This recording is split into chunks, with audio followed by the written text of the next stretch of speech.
everyone, and welcome to week 11. I've been having so many issues uploading and recording this video. As a woman in tech, I'm just always so amazed as how many tech issues I have. So again, I really apologize for being late, but let's get into week 11 and its readings. So this week we're going to talk about mass media and how it provides multicultural education, and the influence it has, whether it be good or bad. As a graphic designer, as a creative, this week's reading had a really strong impact on me, and these are things that I've thought about before because I'm a graphic designer, and what I do is to create things, whether it be still ads, like a billboard, animation, photography. I do these things for companies with the intention to influence audiences' emotions, their thought process, so they can make certain decision on what to consume. So that lies always in the back of my mind, that this is what I do. When you're younger, you don't really think about it that way. You're just doing. But so I understand while I was reading this week's articles that this is the influence that mass media has. Last week I quoted Nina Simone on answering the question about what is an artist and what is our role. And Nina Simone says an artist's duty is to reflect the times, and it also now asks me, or I have to try and answer the question, how much of mass media is really art. Even though mass media is given in different art forms, it is given with different intentions. And I quote, "Media plays a powerful role in the social construction of knowledge about diversity. Through the repetition of themes, messages, and images, they foster group pride and erode self-esteem." Now, imagine if we all knew that this is what we're doing when we are creating art. We'd be more mindful of the things we say, would we? Be more empathetic in dealing with groups, with people. However, as we've been reading, mass media is quite commercialized, and its intentions at times is to make money.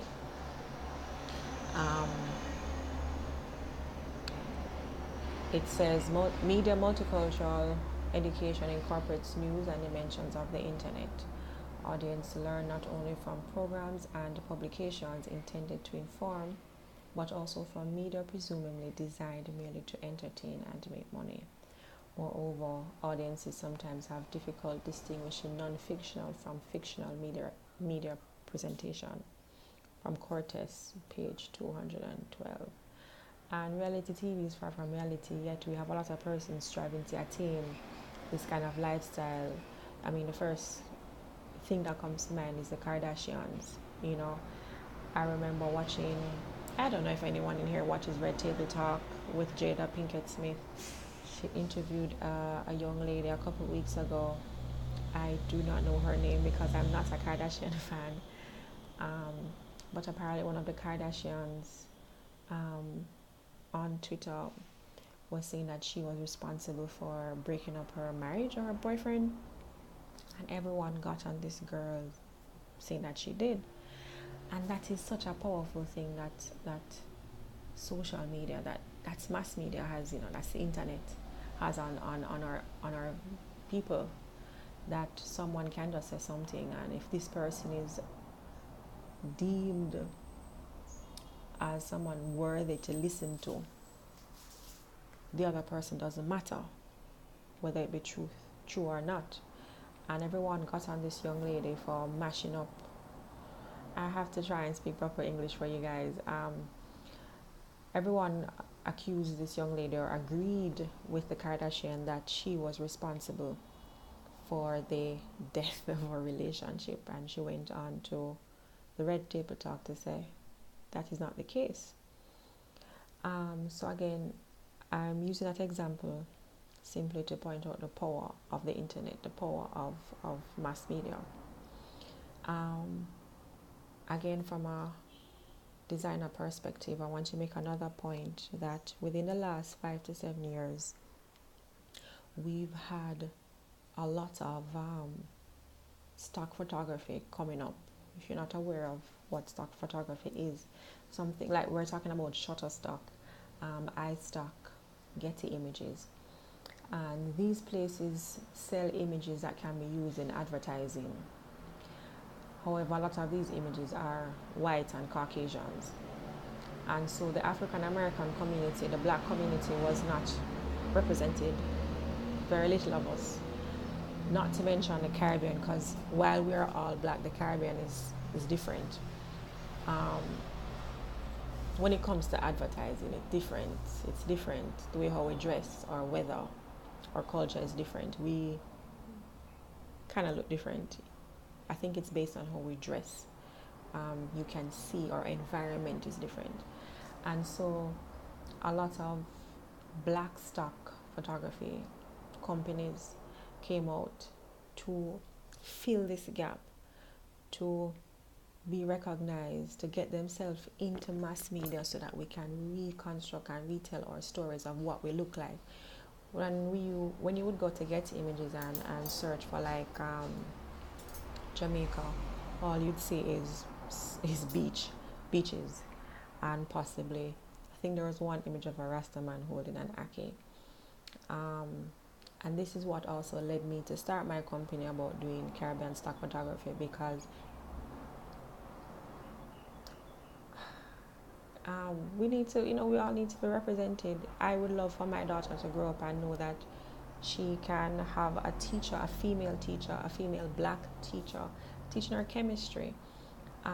These little things that I think a lot of people, non-blacks take for granted because they have always seen themselves, no matter what, no matter where.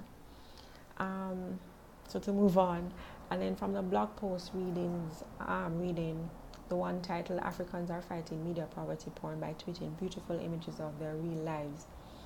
Again, you realize we're talking about the internet again.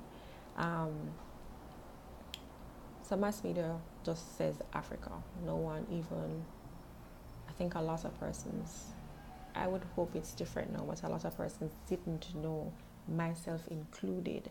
Like during my high school years, I didn't know Africa had different countries. I thought Africa was just one place.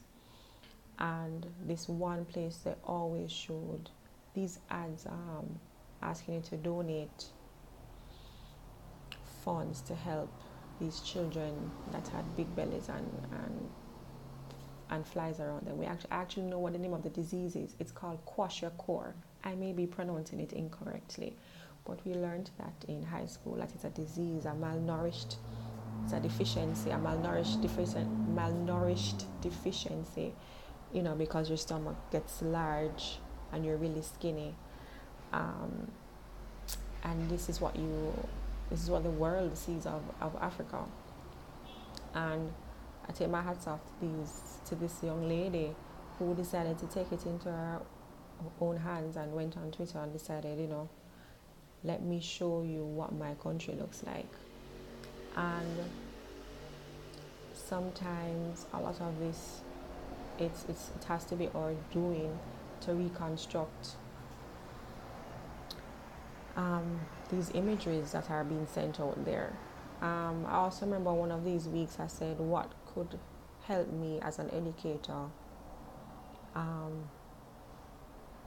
to teach or to be able to have more of a multicultural classroom, or to teach multiculturalism better. And one of the things I said was to Google search, that I'd love for it to be more diverse, because according to Google, its results is based on what people search on and what is clicked on more. And if you were to do a search for Jamaica, the top results, you get Rastafarians, weed, then you get the beaches, and since both you get sports, and we're so much more than that. And again, Chimamanda talks about that single story, which I've also mentioned in a previous lesson, that the single story is going to kill us. This single story, it is going to kill us, and it is important that as educators we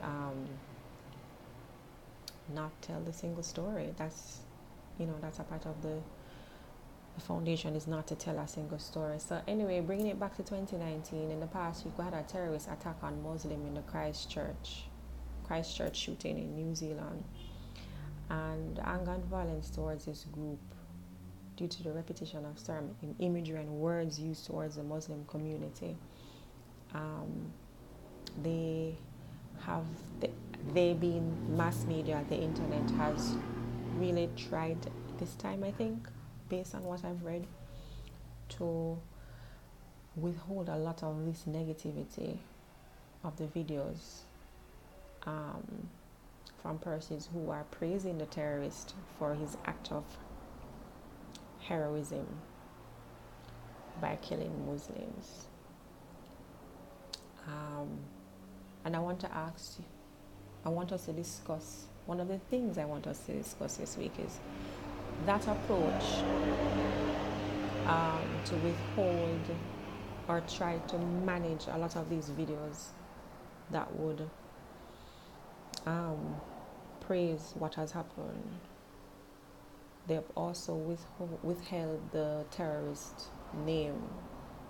Do you think this approach can reconstruct the audience's emotion and view on terrorism and view on Muslims?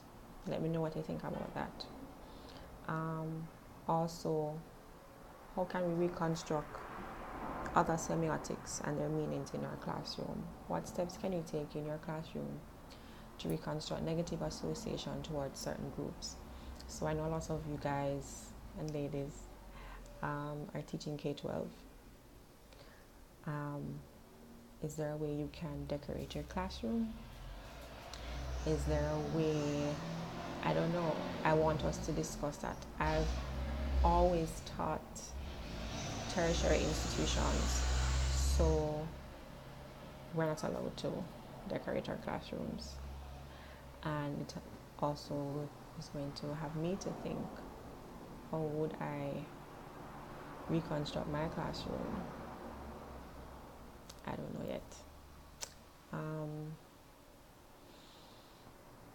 And I'd like us to create a list characterizing humans, blacks, whites, and Muslims. So 4 categories, 4 different lists. And this comes from an example given in Dr. Acuff's article, where she went to, I'm assuming it was her, went to a presentation, a white woman's guide to teaching black boys.